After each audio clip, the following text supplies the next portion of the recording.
मावळा प्रतिष्ठान व प्रतिष्ठानचे संस्थापक अध्यक्ष मंगेश दळवी यांच्या वतीने आयोजित गजर कीर्तनाचा सोहळा आनंदाचा या उपक्रमांतर्गत महाराष्ट्रातील सुप्रसिद्ध कीर्तनकार हरिभक्तपरायण निवृत्ती महाराज इंदुरीकर यांचे भव्य जाहीर कीर्तन पेण पूर्व विभागातील वाकरूळ येथील वाकेश्वर मंदिर मैदानावर उत्साहात संपन्न झाले।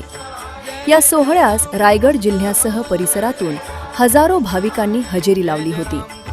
हरिभक्तपरायण इंदुरीकर महाराजांनी आपल्या ओघवत्या आणि विनोदी शैलीतून अध्यात्म, संस्कार, व्यसनमुक्ती, कुटुंब व्यवस्था आणि सामाजिक विषयांवर प्रभावी प्रबोधन केले। मुलांना केवळ पैसा कमवण्यासाठी नव्हे तर चांगले संस्कार मिळावेत यासाठी शिक्षण द्या।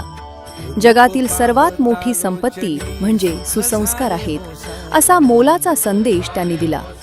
तसेच सध्या जिल्हा परिषदेच्या शाळा बंद होण्याच्या मार्गावर असल्याबद्दल चिंता व्यक्त करत या शाळा टिकवण्यासाठी समाजाने पुढाकार घेण्याचे आवाहन त्यांनी केले।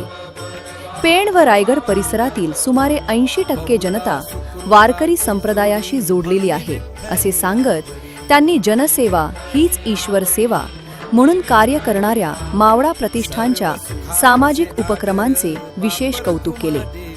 या सोहळ्यास खासदार धैर्यशील पाटील, माजी जिल्हा परिषद अध्यक्षा निलिमा पाटील, पेणचे नगराध्यक्ष प्रीतम पाटील, बाजार समितीचे सभापती महादेव मानकर, पोलीस उपविभागीय अधिकारी जालिंदर नालकुल, पोलीस निरीक्षक संदीप बागुल यांच्यासह अनेक मान्यवर उपस्थित होते।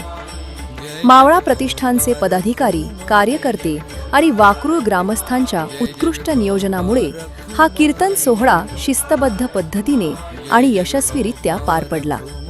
जनोदय करिता विनायक पाटील, पेण।